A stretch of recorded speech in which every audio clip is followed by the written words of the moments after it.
Welcome to Engineering Apex.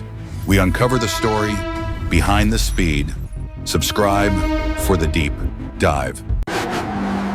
In the unforgiving calculus of hypercar performance, where structural rigidity is paramount, the inclusion of organic, pliable materials acts as a fascinating engineering contradiction.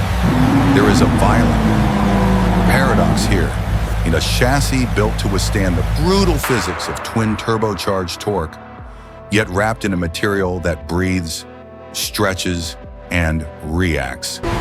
This is not merely luxury, it is a challenge of material compatibility at 200 miles per hour. Now let's open the factory blueprints and deconstruct the story of this engineering titan. To understand the magnitude of the challenge within Pagani's Sartoria, or tailoring studio, we must first discard the notion that upholstery is a cosmetic afterthought. In mass automotive production, leather is chemically treated to achieve uniformity, effectively plasticizing the natural grain to mask imperfections. When we analyze the specific demands of a Pagani chassis, however, such a technique is technically inadmissible.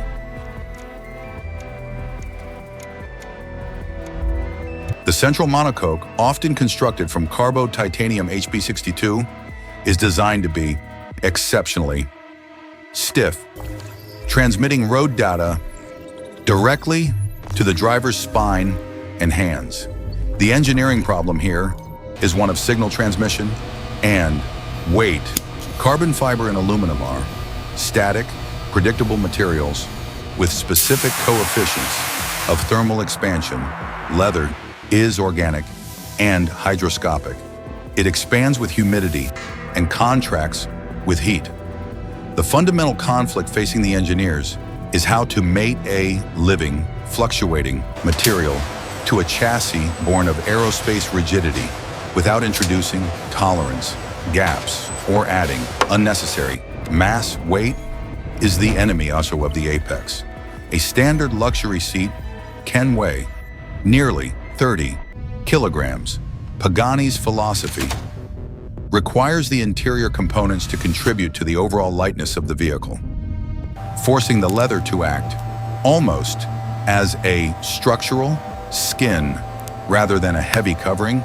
This creates a high-stakes selection bias before a single cut is made. When we track the life cycle of these components into the Sartoria, the process resembles a forensic investigation more than traditional upholstery. The 80-hour cycle required to complete a single interior begins with an elimination round that rivals the quality control of the engine bay. We observe that the hides are sourced exclusively from bulls raised in specific high-altitude Alpine regions. The logic here is environmental rather than romantic. The absence of barbed wire fencing in the cooler climate eliminates scarring and insect bites that would compromise the structural integrity of the grain. When we analyze the rejection data, we find that nearly 90% of the inspected leather is discarded. Even microscopic irregularities can create stress points when the material is stretched over complex geometries. Once the material passes this initial audit, the manufacturing process shifts to a phase of extreme dimensional precision, known as skiving. This is the technical crux of the operation. In a standard vehicle, plastic bezels are designed with wide gap tolerances to accommodate varying leather thicknesses. However, a Pagani interior is a landscape of billet aluminum and carbon fiber, machined to aerospace tolerances. The leather cannot simply sit on top of these surfaces, it must mate with them flushly. The artisans use specialized blades to pare down the thickness of the hide at the exact points where it meets the metal.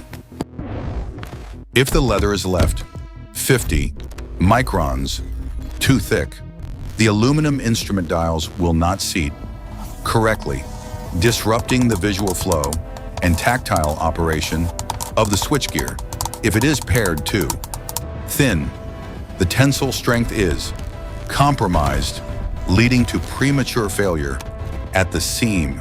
This requires a manual feedback loop where the technician must constantly gauge the density of the specific hide, a variable that CNC machines cannot easily predict, and adjust the cutting depth in our real time.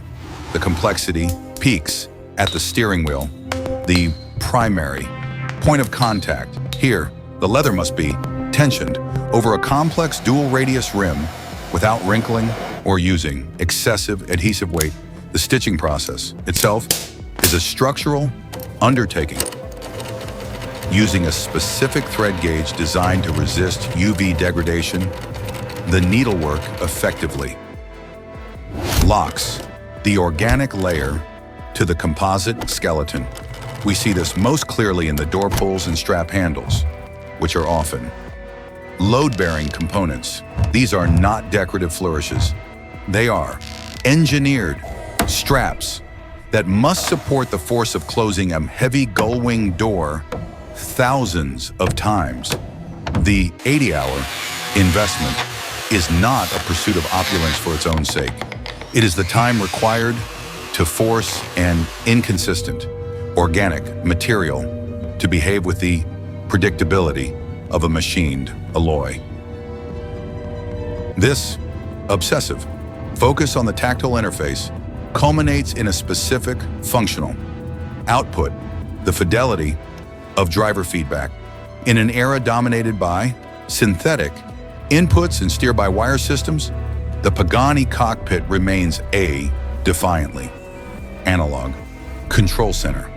When we analyze the transmission of road noise and chassis vibration, we find that the specific density of the chosen leather and the precise tension of the stitching act as a calibrated filter. The material dampens the harsh, high-frequency vibrations that cause driver fatigue, yet it allows the critical lower-frequency information regarding grip limits and tire scrub to pass through to the driver's hands. This balance is the practical application of Horacio Pagani's guiding principle, borrowed from Leonardo da Vinci, that art and science can walk hand in hand. The Sartoria does not exist to hide the mechanics, but to humanize them.